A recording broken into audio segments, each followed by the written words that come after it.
Hey, my friends, if you're looking for a faster, a better way to grow and scale your landscape business, you likely don't need to join just another free Facebook group or watch another YouTube video. What you need is a proven, cohesive growth strategy for your business, along with the one-on-one coaching or group coaching and accountability to support you every step of the way. And that's exactly what the Million Dollar Academy delivers to you. The Million Dollar Academy is coaching, tools, accountability, and done-for-you resources for landscapers who want to take the guesswork out of scaling and growing towards a profitable multiple six, even seven-figure plus business without all the stress and all the hours of agonizing. How do I get everything done? Or am I doing this right? Or what do I need to focus on next? The Million Dollar Academy is about thinking differently and thinking bigger about how to be a successful business owner. It's about more than just being good at landscaping. It's about how to create more profit and how to scale, all while relieving some of the pressure on yourself. We do have group and one-on-one coaching spots available. So if you want to go learn more, head over to milliondollarlandscaper.com/academy and get in there today. This podcast is brought to you by Busy Busy. Busy Busy is so simple to use, and it's the most reliable GPS time tracking app on the market. And the best part is, it was built for landscapers. Busy Busy's founder created Busy Busy because he owns multiple construction companies and needed to understand better which projects were making him money and which projects were killing him. Payroll is the highest variable cost in the project, so you better be tracking it. Busy Busy does this better than anyone else. So download Busy Busy today, and don't forget to mention the Million Dollar Landscaper podcast to get 3 free months. We want to take a quick second to tell you about our friends over at Cycle CPA. I can't even express to you how important it is to have a good accountant on your side. You know you want accurate bookkeeping and financial statements every month. Instead, you're often left with limited time to focus on the accounting side of your business and no reports to show for it. At Cycle CPA, the landscaping accountants, they not only handle the bookkeeping, but also provide landscape industry benchmarking, job costing, financials by service line, advisory meetings, and much more. Cycle CPA has a team of landscaping accountants available to provide anything from bookkeeping to CFO services. Visit cyclecpa.com, and for $100 off, mention the Million Dollar Landscaper podcast. Welcome back to Million Dollar Landscaper Podcast. Today, I'm super excited to bring on Kevin Boylan. He is a landscape industry ninja with a diverse background in residential commercial design build. And he's on a mission now to help fellow landscape professionals like yourself up their game through the power of online business, landscape business design.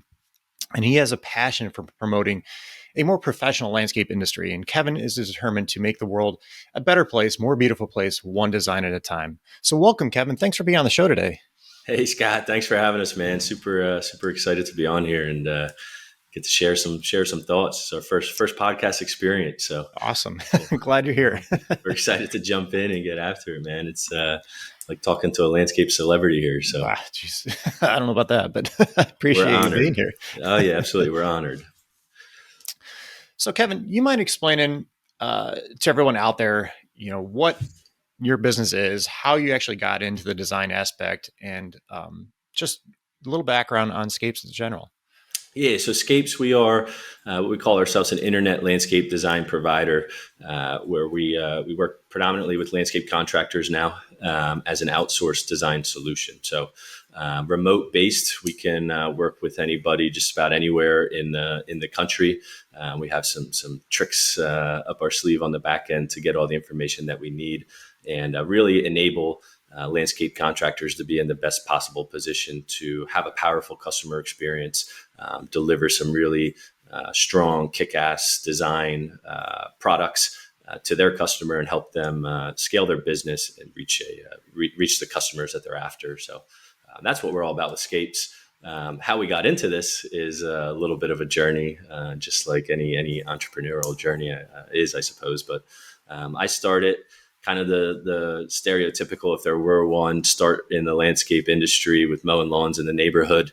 I initially partnered up with a neighborhood friend, 13 years old. We set out, we wanted to buy a go-kart together. So nice. We needed to raise some money, and we had a passion for being outside. So we got to mowing lawns. And fast forward 15 years, I still don't have that go-kart, but still chipping away at the savings account. Yeah, someday I'll get that go-kart. but now it's morphed from mowing lawns that created the passion, I would say, that lit the fire to pursue a career in the landscape industry. Went to college, got a degree in landscape contracting with a focus on design. Had started a business when I was 16. Same thing, right? Kind of evolved the lawn mowing business, got into some design build work, ran that while in college. Was fortunate enough to exit that business, be able to sell it. Post college, went to work for a national commercial landscape maintenance firm, which was just a phenomenal learning experience. Really gave shifted my perspective on business and what a landscape business could look like. Left that world and ended up running another independent commercial landscape construction company. So yet another new realm for me. So from residential maintenance, design build, to commercial maintenance, to commercial construction. And then it kind of, things just kept evolving. Some local landscapers saw what we were doing with some of the design work. And that's really where Scapes started 5 or 6 years ago. The foundation was built, helping other landscapers when they saw the design deliverables we were producing, and kind of helping them as needed. And then a few years ago, took the idea a little bit further and saw kind of a void in the market, so to speak, on there's kind of your average landscape contractor, your average firm in the industry, not being able to maybe support the overhead of a landscape designer on staff, but having a need for design services and providing that value to their customer, the end user, as the homeowner or a commercial property manager, whichever service sector they're in. But we saw that void. Fortunately, got to work on it before 2020, and then when 2020 hit, all the stars kind of aligned with the pandemic, and the boom in the industry ended up being great timing to start the business. And we're going into our 3rd year now, and it's been a fun journey. So I love this. Before the show, I was actually talking to Kevin a little bit about one of our Academy members is kind of shifting their focus from maintenance to more design build. And they're at the point they can't necessarily hire a full-time designer like Kevin mentioned. And I mentioned Kevin's service, Scapes, to them, and they were actually unaware this service even existed in this world. So they got real excited because they're like, I don't have to focus on the design aspect of it. I can just worry about the selling. And I think this is huge. And I think this is awesome. This is why I wanted to have Kevin on the show to spread the word that this type of service is available to everybody out there. So I applaud you for taking this on and doing this type of product, or creating this type of service, I should say. We appreciate that, Scott. It's very, very flattering. But yeah, there's a big, it's a newer service offered to the industry, right? And there's a handful of options out there, a handful of really good options. And yeah, that's definitely an important note. People should know it's available. This is something that, in our business early on, we hired a landscape designer, and, we set them out, let them go out and sell. The problem we saw in our business was they learned the design aspect of it. They're fresh out of college. They learned the design aspect of it, but they didn't learn the selling aspect of it. It's 2 different ball games. So having somebody that, like, if you're the owner or whoever, that's great at selling, but maybe not designing, having a service like Scapes is a great alternative. And you don't have to worry about training somebody to become a better salesman, because that took us some time to actually get this person trained that we hired from college. So they did well, but it just took some time. And it wasn't something that we necessarily thought of in the hiring process. And we should have. And looking back, it's like, well, idiots, we should have, but we didn't. But it's nice to have an option like this, so you can just kind of outsource the design aspect of it. Yeah, you hit on a great point there, Scott. With, I think, the industry, that kind of was the default role for a lot of years in the design build sector was, you had a design sales role, and that person was tasked with and expected to produce the design, go meet with the customer, produce the design, and then go sell that design to the customer. And I think if you think about what makes an individual effective at selling and what makes them effective at designing, it's 2 very different sets of personality traits and kind of 2 different areas of the brain, right, on how to perform those functions. So it's a hard role. It was a very hard role to fill for because of that. And I think that you're starting to see a shift in the industry occurring, where kind of separating those roles a little bit, right? And a lot of that's driven by when we talk about the boom with the demand spike in COVID, one of the other things that was at play that not a lot of folks in the industry had exposure to was the lack of supply. There was kind of a storm brewing there where enrollment in colleges has been kind of diminishing in programs like we went through with landscape contracting. And again, when you had the demand spike, now you had, again, this perfect storm. Demand's high, supply was low, and it just amplified that supply issue from the landscape design realm. So, but yeah, I think that, again, as not to get off topic, but as we love to talk about as an industry on how hard it is to recruit talent, finding that individual who is capable of selling and designing effectively is really hard. And if you're able to remove one of those elements and, for example, just hire a polished sales professional, then the available the talent pool increases that you can pull from. Mm-hmm. Yeah. Well, like, even going back to that topic, we did hire somebody that was outside the landscape industry to come in and help do sales. But at that time, we had that the college students were able to just have him hand off the designs to her. And it just made the whole process a lot easier. And he was very good at selling and reaching out to customers and the whole sales realm of things. So it is nice to kind of separate those two. And they're very good at selling. They're very good at designs. And it just kind of collaborated very well with us. So yeah, same thing with your service. Yeah, it enhances really what I'm hearing. Like in that situation, you're enhancing the customer experience at the end of the day, empowering people to be in a role that is going to be the best fit for them and maximize their skill set and, again, their personality traits. So, So today I kind of want to have Kevin on and chat a little bit about charging for your designs and your consultations. This is something that I know I've seen, I'm sure you've come across, where people are on the fence, like, yes, I'm charging, or no, I'm not charging. I'm just giving free estimates. So I'd love to have hear your thoughts, Kevin, on should we charge, should we not charge, and some of the issues that we see come about from that. Yeah, this is a passionate topic for us, right? By nature of what we do as a service, but also you kind of mentioned in the intro that we're passionate about promoting a more professional industry. And I think that, what we're going to talk about today really plays into moving the needle a little bit to having our industry be viewed as more of that professional service. So. Yeah. So you mind explaining why, some landscapers offer the design consultation for free or even low cost? What are you seeing on your side of things? Yeah, I think that with that question, most of it is comfort zone, right? And on your podcast, a lot of podcasts out there right now, there's a lot of conversations around mindset. And I think that this is probably, a good opportunity. It's a good lens to view that question through, right? The landscapers, offering services for free or low cost like that, kind of locked in a mindset that's holding their business back at the end of the day.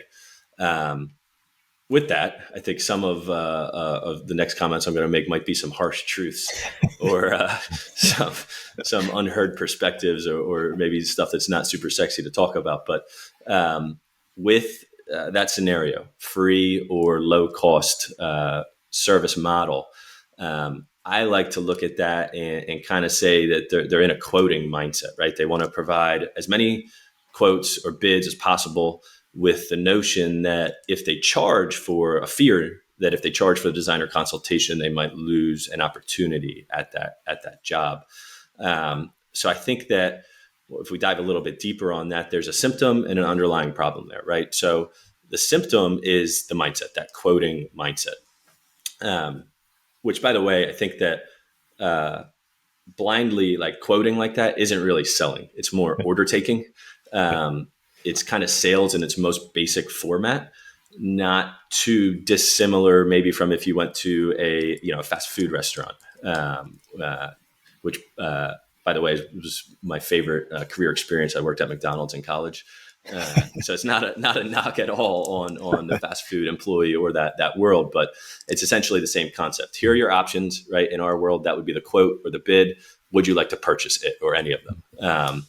So again, it's a very, very kind of rudimentary sales process that doesn't really factor in a whole lot of value propositions to that. So Again, that harsh truth is the symptom is the quoting mindset. If we look at what's the root cause of that symptom or the problem, I would say it tends to be a lack of confidence. And it's a lack of confidence in themselves as either the business owner, the manager, the sales professional, whatever their role is.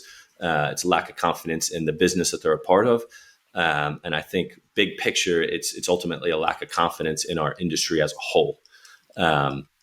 So, again, the folks in that scenario haven't really bought into viewing the services that they provide and we provide as an industry as a professional service, again, for themselves or their business, being that professional service provider. If I think about the comment that we typically hear from that, it usually sounds something like people don't want to pay for it, or I don't think they will want to pay for it. It is usually probably even more common on how we hear that. And again, there's a harsh truth there that that mindset is driven by they being the end user or the homeowner, they don't want to pay for it because they know you'll do it for free. There's a precedent that's been set there, and we're all equally guilty of that as industry contributors. But that precedent has driven a preconceived notion, right? The homeowner almost knows a lot of times that somebody will do it for free. And if we look at free or low cost rates for professional services, it's probably going to be a word I use a lot, is professional. It's really driving that point home. So those free or low cost rates for professional services like the design or the consultation, they not only devalue that particular service being provided, but there's a trickle down effect to every other service provided by our industry then. And again, that preconceived notion is carried throughout every other conversation then around any service being provided by a landscape contractor. So that can be a little dangerous. It plays into our services being viewed as a commodity, which a lot of us try and combat. And when we're viewed as a professional service provider as a commodity, to kind of sum up what that conversation looks like with the homeowner, a lot of times it's, hey, I don't care who you are, just tell me how much it costs. That type of commodity. Or, hey, I'm not really interested in anything you have to say because this other guy can do it cheaper. And it becomes a cost-driven commodity, I would say. But fortunately, there's a fairly simple solution there, right? It starts with that mindset shift to buy into, recognize the value that our industry provides, and your role within that industry. And that can be a very, very small but powerful shift. I think that it also goes hand in hand with some other process changes, and it's part of the bigger picture of the customer experience, which is something that's really ultimately what we're talking about. The designs, the consultations, that's one component of that customer experience. And we'll probably touch on a few more of those as we go through here, but in conversation. But it's really with that customer experience in mind, it's a consultative sales approach then, right? With a clear and powerful customer journey becomes part of that greater mindset shift. And it starts to transition you from quoting the job to focusing on closing the right sales with the right customers. So again, maybe a long-winded way to answer that question, but I think at its core, it's centered around viewing our industry as a professional service. There are some comparisons we can make there. I like to sometimes use the lawyer example, right? Like a lawyer, they might listen to your situation at no cost. They might have that initial conversation around, hey, what's going on? Tell me more. But as soon as they start making suggestions or providing an opinion, there's charges that are associated with that. And if we could get our industry, Joshua Gillow with Outer Spaces is another big advocate for this. If we can get our industry to closer to professional services, I think it's maybe a big ask to get all the way to be viewed as lawyers. But if we can get closer to that on par with those types of services, then that goes a tremendous way for our industry. So, well, I agree 100%. It's mindset and being confident in what you do and what you provide to your customers. I've battled my issues with customers when you tell them that we do charge a consultation fee, but it's our job as a professional is to explain why there is this fee and what the process is and how we go about it, and different than what some other competitors may be doing, and expressing that value. And maybe that's not maybe the customer isn't the right fit for you, because they want that cheaper option. Well, it's our option or our choice to choose and explain to them why they need to do that and what the advantages of hiring someone like ourselves as a professional. So I agree 100%. It is definitely mindset and confidence issues that you have to have as a business owner. Now, I was curious too, do you see when you start charging for these consultations that you are building some trust and even respect from the clients? Yeah. So I think that fundamentally, as soon as you charge for a service, automatically or simultaneously, it's communicating that there should be a value provided, right? If you're paying for something, there should be a value provided. So again, that's kind of a fundamental concept, I think. Now, the challenge, again, to your point that you just mentioned on communicating that to that prospective customer, right? And that really is the challenge. How do you communicate that value? But again, fundamentally, by charging for it, it communicates that you are valuable and establishing yourself as the professional. And again, that's part of a bigger overarching sales perspective that you're selling yourself, right, at the end of the day. And that will immediately start to earn the respect that you're talking about, right? And particularly from the type of ideal customer that you're after. So another point you made, right, that it might just not be the right fit. Mm-hmm. But yeah, so like integrating something like a design consultation agreement or charging for a consultation, wherever that fits in, you immediately start to separate yourself as well from some of the counterparts, some of the companies, some of your competitors, right? And you start to establish yourself as that professional service provider. Again, that keyword being professional. And again, to kind of circle back to one of the phrases or concepts I briefly touched on a couple minutes ago was the customer experience, right? So again, it's part of that larger concept of the customer experience. And as part of that customer journey, when you effectively communicate and set expectations at different intervals of that journey, the prospective customer, they're already well aware of what to expect from that process, right? And if you kind of ease them into that, to the charging for the designs and the consultations, then again it becomes a much easier conversation to handle. So keeping in mind that it's part of that bigger customer experience, this is where we see, I think, most businesses in the industry, if we have to kind of summarize it or maybe dumb it down almost, I think this is where they miss the mark, right? Is that customer experience. And that's maybe one of their biggest limiting factors to growth. The flip side of that coin is I think that it also seems to be one of the most common bonds or threads when we look at the most reputable, sizable, established, kind of those benchmark landscape companies in any given market. They seem to be focusing on that customer experience, setting clear expectations, and then managing those expectations effectively on the back end. And again, I think all of those kind of combine to position the company as effectively as possible in the market. Yeah. But again, it's the charging for the designer, charging for a consultation, or executing agreements around the designer consultation.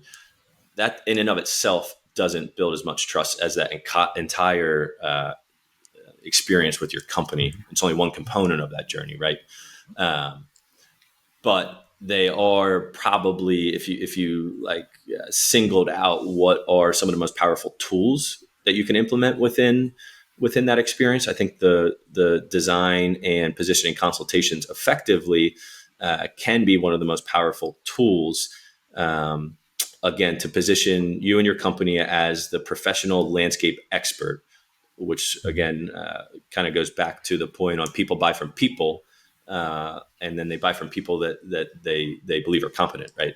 That they want to buy from a subject matter expert particularly with the value of the services that we provide. Right, they're not small sums of money that we're working with on a daily basis. So, but yeah, again, if we single out something like a design, for example, as part of a customer experience, setting and managing expectations, the designs are really powerful to set that expectation, right? On even on the back end, right? It becomes the kind of the holy grail, the most objective document or set of documents that you have for that project to get you and the customer on the same page. The expectation becomes much easier to manage at that point on the back end. And that's kind of that trust component that you asked about, Scott, right? Like the design allows you the ability to set that expectation and then have a reference point to manage it on the back end. I think, expanding on that thought even further, there's a talk track, right? Like, and we're not here to give you a talk track ultimately. Right. I think that we had talked about this before too, Scott, on at some point, somewhere along the line, somebody had told me, sell how you want to be sold to. And that always really sticks in my mind. Right. So to take like cookie cutter talk tracks and try and fit them into your business just never seems to work real well. But inevitably, you will find a way to fit this into your business. But there are some key points to kind of that you can work in there along the way to communicate that design really is the ultimate tool, first and foremost, to visualize the investment being made, right? There's significant value there to communicate to a prospective client that, hey, you can live with this. This is a really big investment you're about to make in your property. This design is a tool that you can live with that investment for a significantly reduced rate in a 3D realm and 3D capacity without having to actually go through the process of fully installing it. And then again, after it's kind of, you get it where you want it and where the homeowner wants it, it objectively guides that proposal process. So it significantly reduces, ideally eliminates any room for subjective interpretation about what is being purchased and how it's going to be installed, the materials, all that stuff can be kind of taken out of the equation as much as possible and have an objective guiding principle. So again, I guess full circle to answer your question there, by positioning the value and establishing the value you and your company can provide, establishing yourself as the subject matter expert, and then clearly communicating why the design and consultation phase is important, the value that's going to provide on the back end of the project, you kind of naturally earn the trust and respect of that customer through that customer journey. And I think there's a couple different ways you can actually go about doing this, even before you necessarily even go out to talk to the customers, is having stuff on your website explaining your process and, what the consultation fee is and why you have it, and just telling them why, what the reasoning is and the differences between having a professional design company like yourself doing it or somebody else doing it, that doesn't do these types of things. And like I would always relate it back to, if they're going to get a home built, there's always a design process that goes in along the line with that. It's the same thing here. When they do design on a home, they're using it to obviously get the materials and those types of things. But we're also looking at future problems, like where you need like a larger header or whatever it is, for your home. Same thing with your design process. You can kind of figure out any drainage issues or structural issues with building a wall or whatever it is. So having that design process is very important. But explaining this to the customer is something that you can easily do through like creating a blog or having the process laid out on your website, even before you go speak to the customer, and just letting that customer know, hey, I understand we're going to have a meeting here, but go check out this blog post that we talk about, our process, and sending that to them before you even go out and meet with the customer. I think it's a great way to kind of go about it. And just break it down in simple terms to that customer, and in the blog post or video, whatever you want to make on your website. I think that's a great way to do it. At least get the process started. Yeah, that's those are all great points. I picked up on simple, right? Like simplify things, man. Like as many opportunities as you can maximize to simplify the process for a customer. Again, it's going to enhance that customer experience. But yeah, I mean, we're venturing outside of certainly my realm of expertise with like how to where that customer journey begins and how best to. I think traditionally, right, we thought that collectively as business owners that was like started when they made the contact, but I think more and more we're placing. And rightfully so, placing more emphasis on the website and recognizing that that's where, and that might not be true for everybody. If you have, the majority of your leads phoning in, then that would, again, more traditionally, but they found your phone number somewhere. So again, that's the point, recognizing that that's the point of where that customer experience begins. And again, you hit on it again. But if you integrate that as on your website, now you're starting to set that expectation before you even talk to that individual, and you're starting that pre-qualification process as well. If you integrate those tools, without having to talk to that customer. So.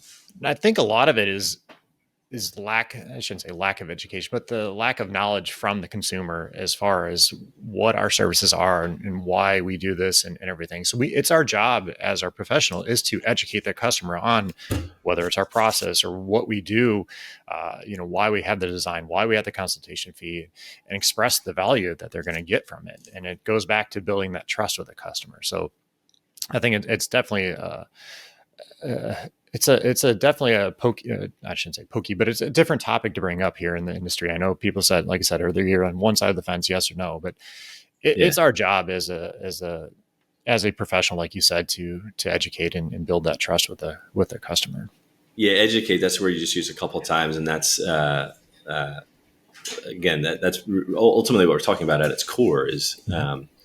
With that customer experience and the journey and looking at what that looks like and how you can communicate value, right? The best way we can do that as professional service providers is go through that education process and not assume, right? A lot of times we assume that customer is educated or maybe get frustrated when they're not educated. But recognizing that burden is on us, like you just mentioned, that's huge component of the situation.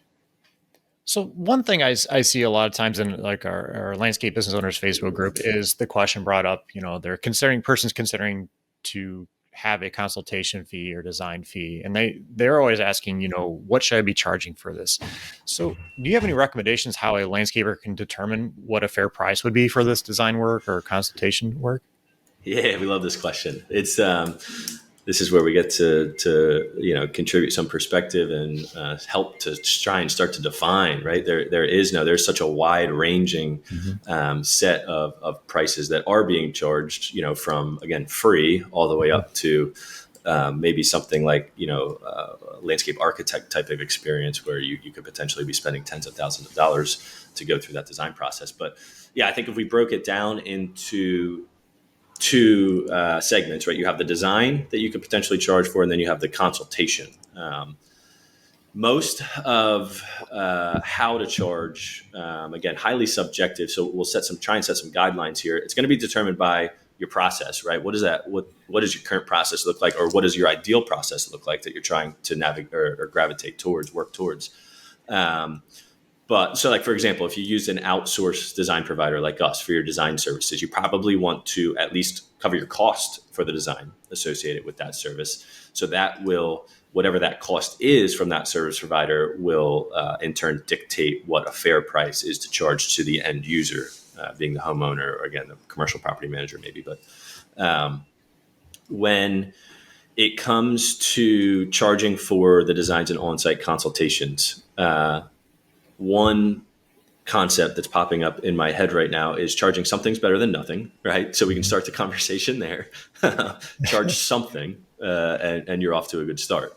But to give some perspective on maybe some reasonable industry pricing, we love to see design services starting at kind of a minimum of $300, and that covers some very basic kind of design methods. Like one of the tools that we still use is what we call photorealistic renders. So essentially we take an image of a property or a particular area of a property and can start to overlay some plant material on that stuff. So that's a very low cost design method. So when we say starting at 300, it would kind of capture maybe a design method like that, where it's and one of the ways we communicate this to our customers, our contractor customers, is kind of picking the design that matches the scope of the work, right? So it doesn't maybe make sense for a simple $5,000 little planting renovation to go to the extent of having a full 3D design rendered through some really sophisticated softwares that we're going to have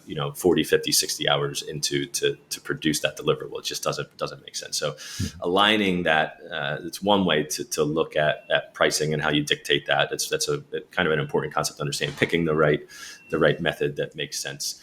But then again, back to that simplification, simplifying it as much as possible. So again, for our customers, 300 kind of recommended starting point when we're getting into like full 3D design renderings, 800 for a front foundation type of project, and 1,500 for more of a backyard outdoor living space, with a slight asterisk on that, maybe as much as 2,500 when you're getting into those really big marquee type of pool, outdoor living, custom structure, kitchens, all sorts of crazy stuff going on.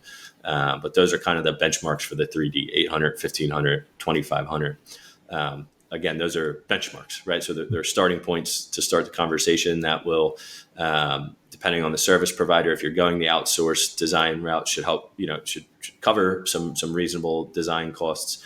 Or if you're doing them in-house, again, just know that's our perspective on, and we do humble brag. We do a pretty good volume of this stuff, so we see it throughout a bunch of different geographic regions over 3 years now, and I can confidently come on here and say that those are very reasonable price points to kind of start at. And again, that simplification component comes in. You only have 3 or 4 numbers to keep in mind when you're meeting with a customer. First is determine which design method it's going to be, and then the the handful of 3, 4, 5 price points to kind of pick from. So that's kind of maybe a recommended best practice that we use with our customers to charge for the designs. And there's certainly companies that charge significantly more than this if your process is a lot more involved, or you're in a market where you feel like you have a customer experience, whatever that looks like, where you feel like you can charge more. Great. There are companies that charge less. A lot of service providers that are out there, and there are a fair amount of them that have a strong presence, I guess to say, right? Like we'll see their names pop up on social media groups, on social media platforms in general, Facebook, LinkedIn, Instagram, that are offshore resources, and that's one way you can get an even lower price point. And if you can figure out a way to make that work for you, great. But so again, that's kind of you kind of run the gamut of pricing there. And again, if you're using an outsourced provider, that price that you're getting charged will dictate a portion of what you charge on the back end to those customers. But so that's the design component, and we referenced consultations kind of as well. And if we look at that as a separate component of the design. One of, again, the best practices that we communicate to our customers is considering offering 2 options, right? And particularly in a post-pandemic world, virtual meetings are a lot more comfortable for the society as a whole. So if you offer a virtual meeting as part of the consultation process, you can leverage that with some on-site consultation fees then. So essentially you have the virtual consultation you can do as your free, no cost option. If you want to, and you will have, if you elect to integrate that, you'll have some people that aren't comfortable with that and they want you to come out on site. But that having that free option allows you to position those on-site consultations to have a fee with them. And the kind of the sweet spot in the industry seems to be anywhere from $50 to $300 for those on-site consultation fees. $50, you're more or less using it as a pre-qualification tool at that point. When you get up into the multiple hundreds of dollars, that might be better aligned with maybe some companies that focus on more like boutique type of experiences, where they can reasonably get that rate. I will say that you collectively would probably be amazed at how willing customers are to pay that fee.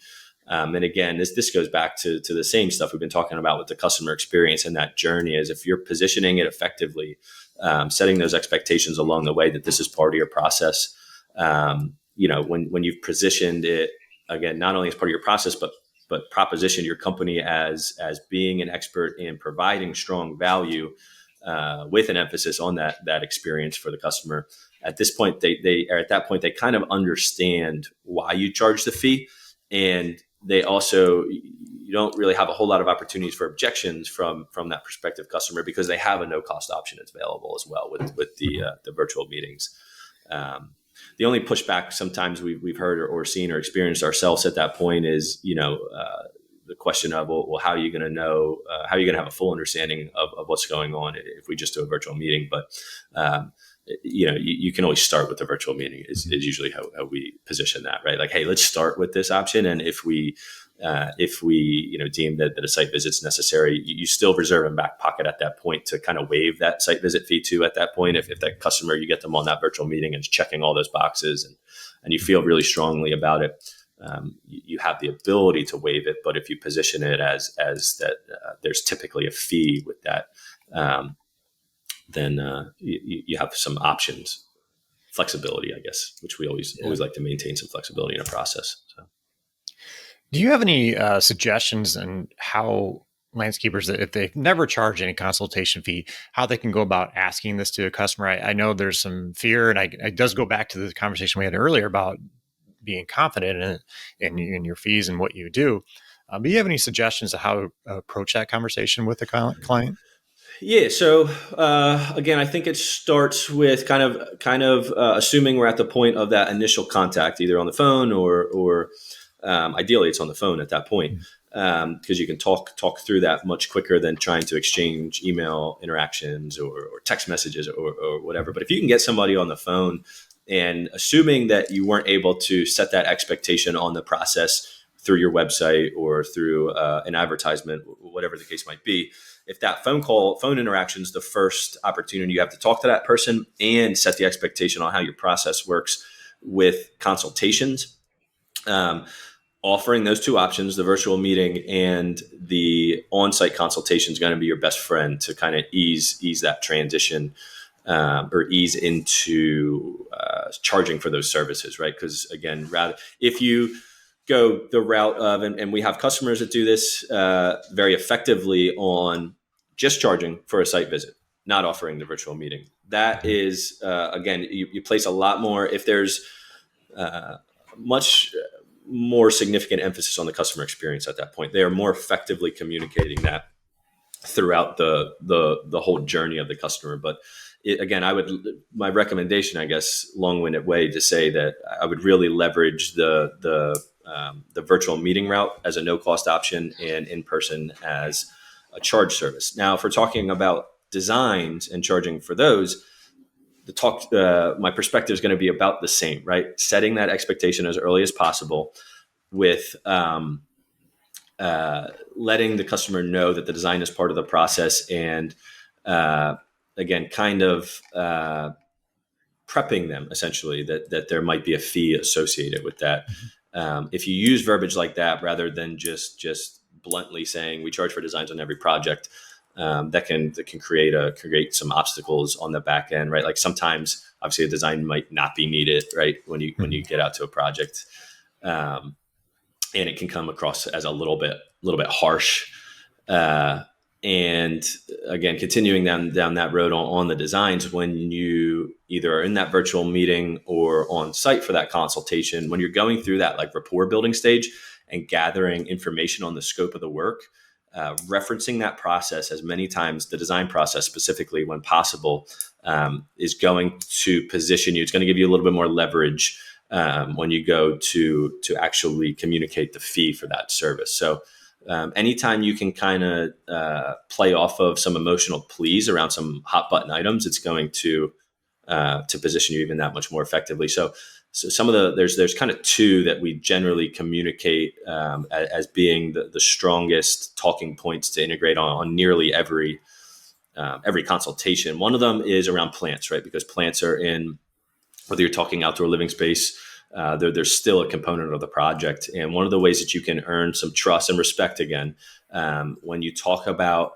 the design or the scope of the project, you can communicate how you and your design team default to low maintenance and 4 seasons of interest. That can be a really powerful talk track. Everyone likes to hear that, right? Even if they didn't tell you that they want low maintenance, particularly the low maintenance verbiage, they're going to like to hear it when you bring it up, right? So you can communicate that the design you're going to prepare will show the plants at mature size, and that helps avoid one of the most common reasons we see maintenance in the landscape, having to control a plant for its size. In these cases, right, we usually say like wrong plant, wrong place, or when we're talking about effective design, right plant, right place, helping to avoid the maintenance burden.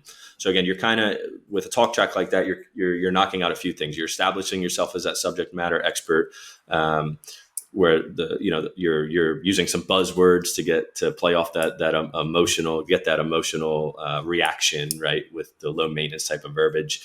And you're subconsciously kind of planting the seed on that design, right? You're continuing to bring it up. Another tool that we like to use, talk track, is around planting the seed, no pun intended, on if you have some ideas for the project. They communicate, the homeowners communicate their scope of work.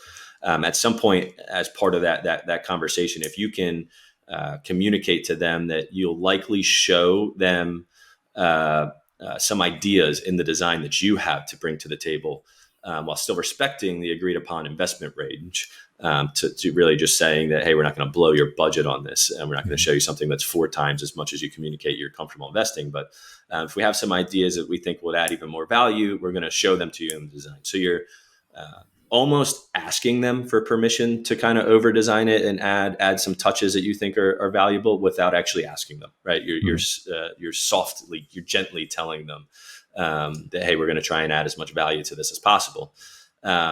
And you can back that up with, you can continue that talk track if you're comfortable with it and feel that there's value on things like, we'll always, we'll support that with a rationale. We'll always have a reason for why we added the elements that we did.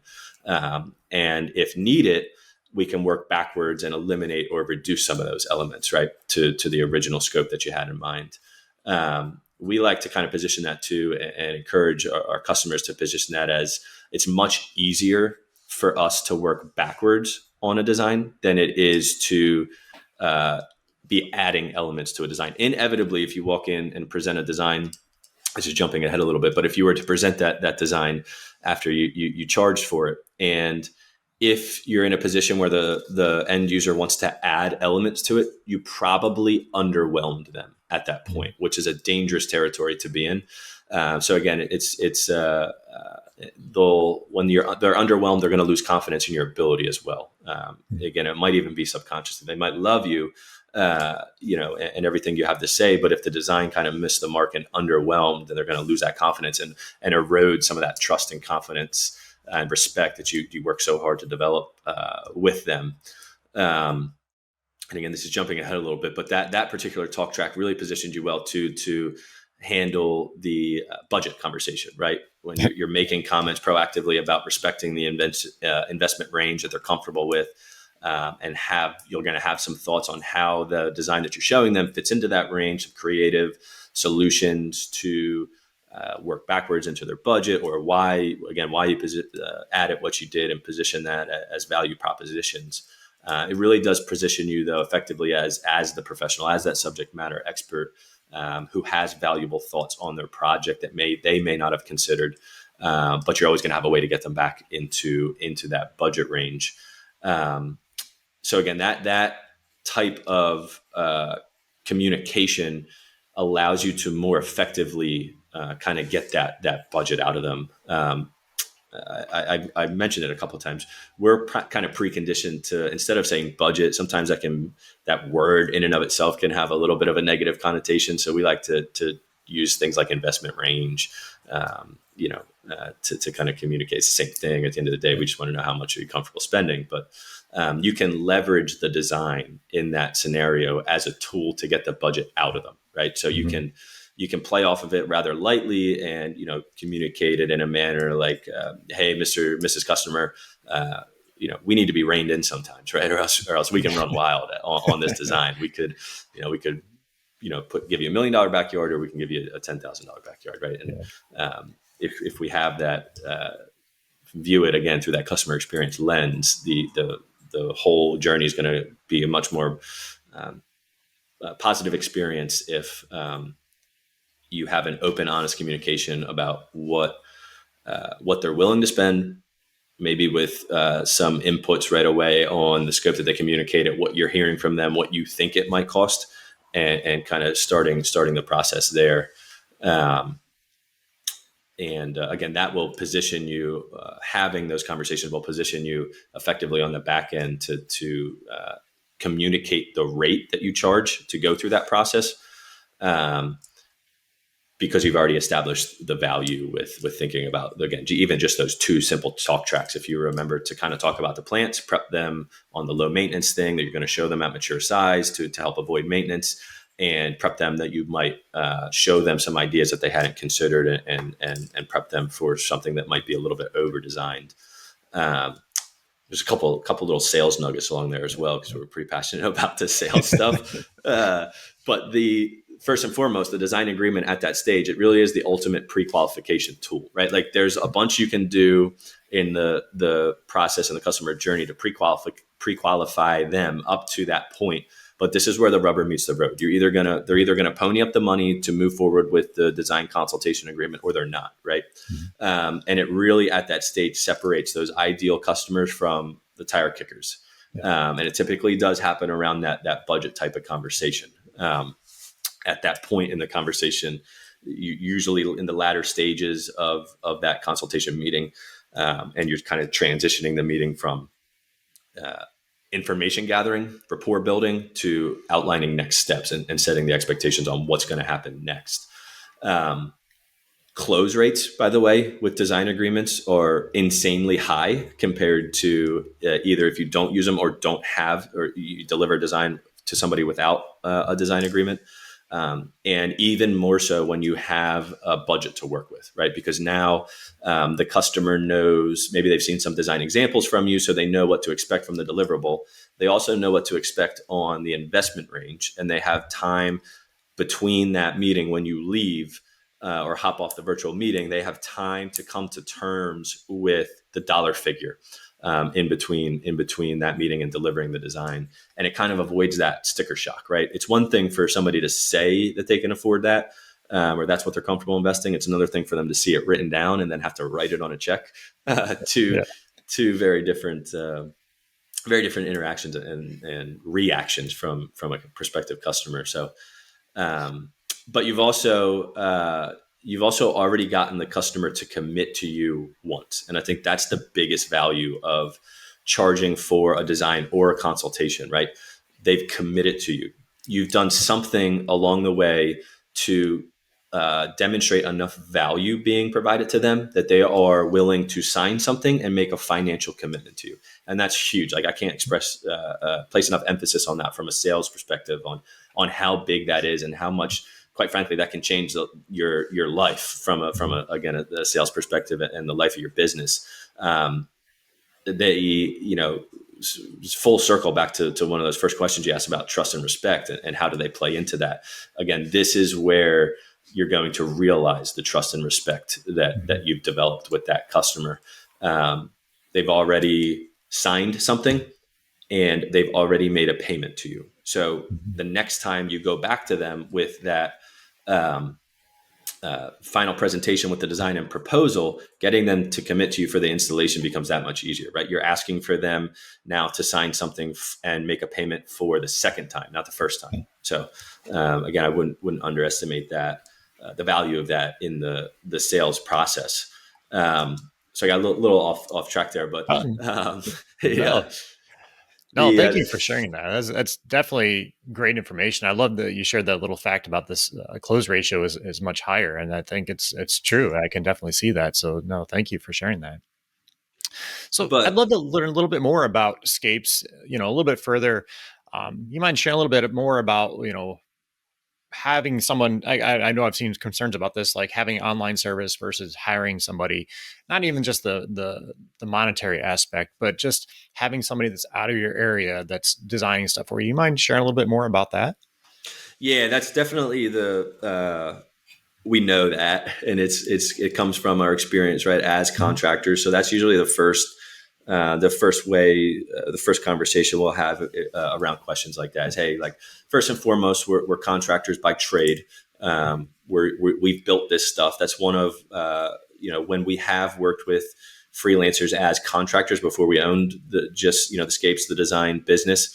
Freelancers, landscape architects, we dealt with the pains of getting a set of plans and not being able to build it, right? Like, because maybe it came from somebody who didn't have that background. So that's one of the ways that we communicate kind of the value we can add is we do have the construction background.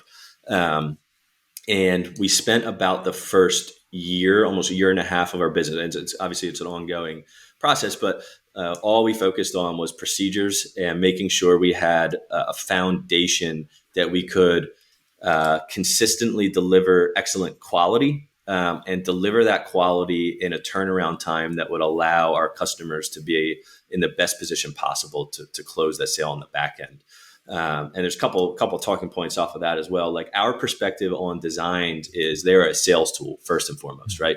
If what we deliver to you doesn't sell, it is useless, right? Like, there is absolutely no value in the service or the product, the deliverable product at that point in time. And that can be maybe, again, one of those harsh truths. Well, it's not something that's super popular to talk about in the industry in the design segment of the industry, that we focus a lot on efficiency in designs. And that's, again, among designers, is not a word that we like to use a lot. We like to, generally speaking, as designers, place a lot of emphasis on, almost becomes a piece of artwork at times, right? Like on this creation that we've come up with. And there's it's passion driven, which is awesome. Like, you want somebody passion driven like that, but in application that can drive costs up and push turnaround times out. And those are, again, kind of some of the two, when we're talking about process and procedures that we developed centered around quality, turnaround times. And the third component of that is price points. Because, again, we came from a world where if we weren't able to perform a design, some of the solutions that we had available to us started at thousands of dollars. And we kind of looked at that and said, hey, man, like, I really don't feel like it needs to cost thousands of dollars for, again, when you think kind of about the average landscape or outdoor hardscape, outdoor living space that's being installed out there, that maybe there was a way to develop some of the systems that we could hit some price points that better align with that scope of work. So that's what we spent a long time on. Because of that, our price points are, I would call them mid-range on what you might see in the industry. We have some really efficient design tools and some third-party elements that we've integrated in that allow us to maintain that efficiency in a design realm, right? We're a service provider. So when we talk about efficiency, what that means to a customer is cost, right? Like, if we can save time on a design, then we can keep those costs in check. It goes hand in hand with the quality control as well, because we don't want to get efficient to the point where we're sacrificing quality. So we have some back end. We have like an 80-some point checklist that every design goes through to make sure that it's maintaining quality. And even us as owners of the business, we surprise ourselves all the time on some of the stuff that we have on there that we miss after doing this, thousands of times now. And you really need that objective guiding document. Mm-hmm. So, but yeah, so that's twofold, right? So we have the experience to kind of give our contractor customers confidence that, hey, we kind of know what's going on with building this stuff. And then on the back end, we have the processes and procedures that we've developed to keep costs in check, produce regular quality, and deliver them in a reasonable time frame. So we're typically 1 week to 2 weeks, always under 2 weeks, but we should try and shoot for a week turnaround time on all of our deliverables. So that nice. Again, just from our operations background, knowing that that's going to keep that contractor in the best possible position to close that sale, because again, that's what it's all about. It's closing sales. So one thing I was going to say is, just even looking back at our business, when you go out and you talk to the customer and you start the design, you have all these other customers that are contacting you about whatever, and they want designs, and you're meeting with them. So you got like so many different things going on. So you're trying to juggle all these different balls. I'd be able to hand off a project to Scapes would be an amazing thing, because it just relieve that pressure that you have going on, and you can focus on what you need to focus on, whether it's the sales or the operations side of things. So I think there's a lot of value by using a service like Scapes. Is there anything else that you're seeing that landscapers that are using your services are seeing from that? Yeah, that's the major element at play, is freeing up time, right? If we could all buy back more time, and that's essentially what we're talking about. And we can, it comes full circle to what we've spent the majority of time today kind of covering is charging for this stuff. So we can help people, and that's a lot of time that we spend with our customers that haven't gone through that process, or, hey, here's how to take this workload off your plate. Here's how we can increase your customer experience to your customer. And here's, by the way, how you can do it at no cost to you, right? If you're passing along those costs to the customer. So yeah, we try and make it as easy as possible as well. Kind of circling back to your last question on, that notion of how could this work from, hundreds of miles away or wherever, geographically, how does that work?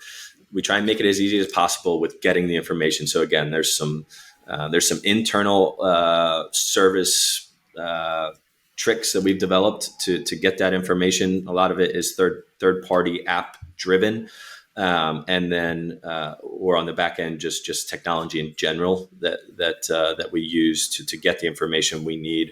We're pretty good at right away, like flagging, like, hey, I know I can't get the information off this one. I need you, man, to just work with me a little bit. Get me like 3 extra pictures on this, or get me this one measurement. So we really have it to the point where you don't have to measure when you're out on sites anymore. It's a lot of picture-driven content. Nice. Yeah, but yeah, making it as easy as possible. And we try and integrate with our customers' processes as seamlessly as possible. So whatever, if they have experience either designing themselves, working with other designers, whatever that process looks like, we'll take a look at that and say, okay, yeah, man, like we this process is great. Like we have all the information we need. You don't have to change anything. That's ideal. We like that. Or that's one end of the spectrum. The other end of the spectrum is where maybe somebody has no exposure or experience going through the design process, and we can that's where we step in and say, hey, here's some best practices. Here's what we see working best among our customers, and here's the information we need. Here's how to gather it, and it really is a pretty easy process anymore at this point. So you mind just sharing a little bit about that process? So if I go out, I take measurements, and how do I go about sharing that information with you? Yeah, so as early on in that sales process as possible, as our contractors can loop us in, that's great. So if you kind of make the assumption, right, that you've gone through the pre-qualification process, you have a on-site consultation set up, an on-site visit set up where you're going to go meet with the homeowner. There's, again, an app that we use to gather the measurements from the site. Specifically the house. So it's 8 pictures. We can set that up ahead of time to give you a link to save you a visit. In other words, on the back end, while you're there, if everything goes well during that meeting, customer gives you the okay on the design process. While you're there, you can take those 8 pictures around the property. We have every measurement we then need off of the home. More times than not, we can tap into some aerial softwares behind the scenes to essentially, once we have all the measurements on the house, we can scale everything else off of that hyper accurately.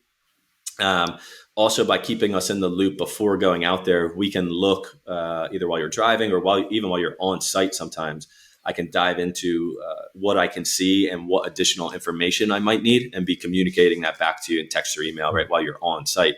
To let you know, hey man, I need those 8 pictures through that app, and give me these 5 pictures, and we have all the information we need to get the design rolling. So that's kind of like the front end information gathering, making that as easy as possible, really picture driven. On the back end, to communicate the scope of the project, we'll take that any way we can get it. To be quite honest with you, whether it's an email, we always like stuff in writing. This week we can all be on the same page. I'll even, a lot of guys will call us when they're leaving a project. That's not a bad route either, because it's never going to be more fresh. And we'll kind of put together a quick written scope and fire it back off to you as the contractor and say, hey, this is what I heard you say on the phone. Does this look good? And then we'll start the design process. Design process is really easy with us. We try and hold to that 1 week turnaround. If it's like bigger projects, we might have some touch points in between just to get your buy-in and your input, so you can see where we're headed with the design. We heard from one of our customers recently, a newer customer for us, who does a lot of projects and has really grown a super cool business at a really young age, but had an experience with a designer where he wouldn't see the design until the designer and him as the business owner presented it to the customer, and that created a lot of problems for him. So we have, the opportunity to involve you as the contractor as much as you want. So again, you're the one that has to sell it at the end of the day. So as much input as you can have and kind of understand where the design is going and why it's going that direction. We really like to provide our customers with as much of that why, so that when you're in that meeting presenting it to the homeowner, you're kind of able to speak intelligently about it and kind of continue to position yourself as that expert and not have to rely on us as that expert at that point in time. So, but yeah, we deliver everything typically through the Google Drive. It's available, on the cloud platform. We deliver 3Ds are we call them lifelike 3D renderings. That's hands down our most popular design package. They typically come with a set of 15 to 20 images for a front yard, and then anywhere from like 20 to 40 or even 50 for a backyard, depending on the scope. And we kind of take them in a manner to where it almost walks you through that landscape. So when you're in front of a customer, you can just keep clicking through the images and be able to talk through what you see on screen. On the back end, another deliverable is a materials quantity takeoff. So we spec all the information that you would need from the design. So things like, paver, square footages, face foot of wall, linear foot of caps and wall base, to give you, again, empower you with all the information that you would need to carry that project through from design to completion. So That's sounds amazing. Yeah, it's a nice thing, like you said. You are doing all the work on the back end of this stuff, so you can just focus on, as the owner or salesperson, just doing the sales and doing the operations management or whatever you're doing. And I think that would be a huge time saver, just because, just even go back to my personal life, just trying to think about all the designs and going back home and working on the design and the estimate, just having to be able to hand that off is definitely worth the price. So on that note, do you mind sharing a little bit about your pricing structure? I'm sure it's a little bit different for every project, but do you have an idea or average range? Yeah. So we average range. I'll answer that first. Again, on the 3D stuff, we're seeing front yards typically come in around 600 to 800. They can go a little bit under that if it's like something real simple, but 600 to 800 for a front on average, and on the backyards anywhere from 800 to 1200 on average. To give you some additional perspective on that, our average price point last year for designs was just over $800 for the 3D renderings. We have also pretty popular the photorealistics. Again, I briefly mentioned that before, but where we take a picture of a landscape and overlay some plants and stuff on it.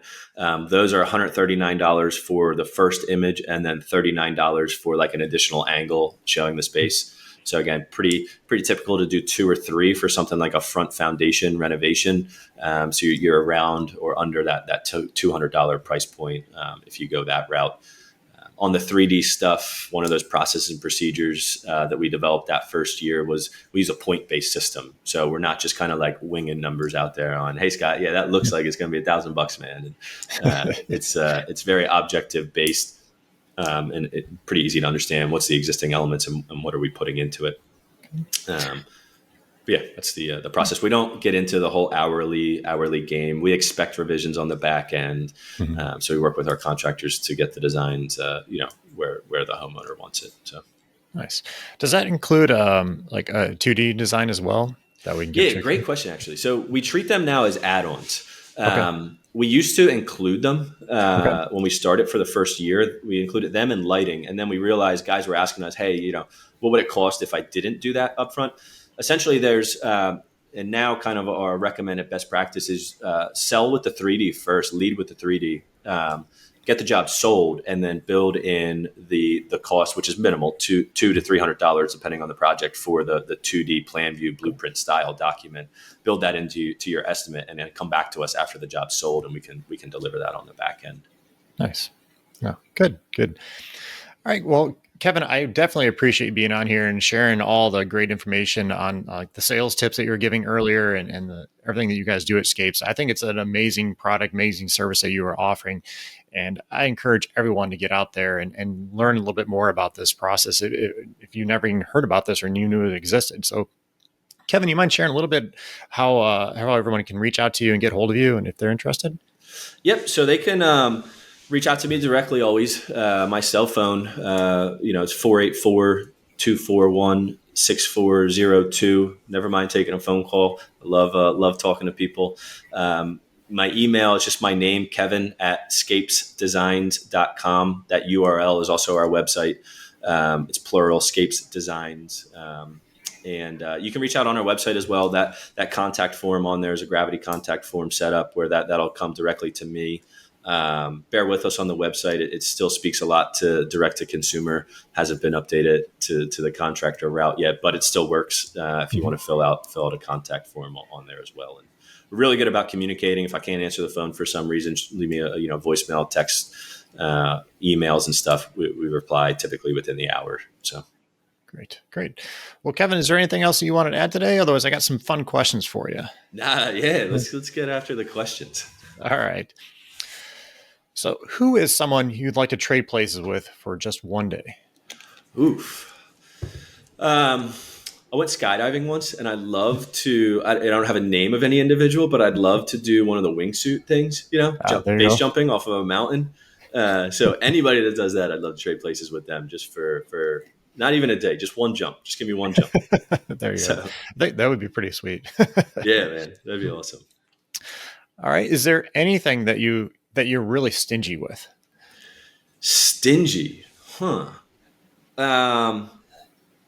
That's interesting. Time sometimes with like meetings. If I'm not contributing or I feel like it's an unproductive meeting, I guess I would be a little stingy on my time sometimes. There you go. Yeah. Okay. All right. What or who has made the biggest impression on your life in the past year? In the past year. So, unfortunately, Ken Block, I say unfortunately because he just passed away in January. And if anybody doesn't know that name, you should go look him up. He's the guy who created the Gymkhana videos, was part of the founder of DC Shoes back in the day. So I do some like racing as a hobby. So Ken Block was always a guy that was on my radar. I loved watching his content. And then over the course of the last year, was fortunately able to get into racing myself. And he kind of was an even bigger influence when we were looking at our racing brand and stuff. So yeah, Ken Block would be my answer to that one. Nice. Yeah, it's definitely going to be missed in the racing industry. Yeah. It's very sad. It was very big sad. Big hole to fill. Yeah. All right, Kevin. Well, I appreciate you being on here again today. Guys, definitely go check out scapesdesigns.com. We'll put the link in the show notes. It's definitely something that can save your time and just create a better product more likely in the end, especially if you don't have any design background or you're just getting started. So definitely go reach out to Kevin and his team and see how they can help you out.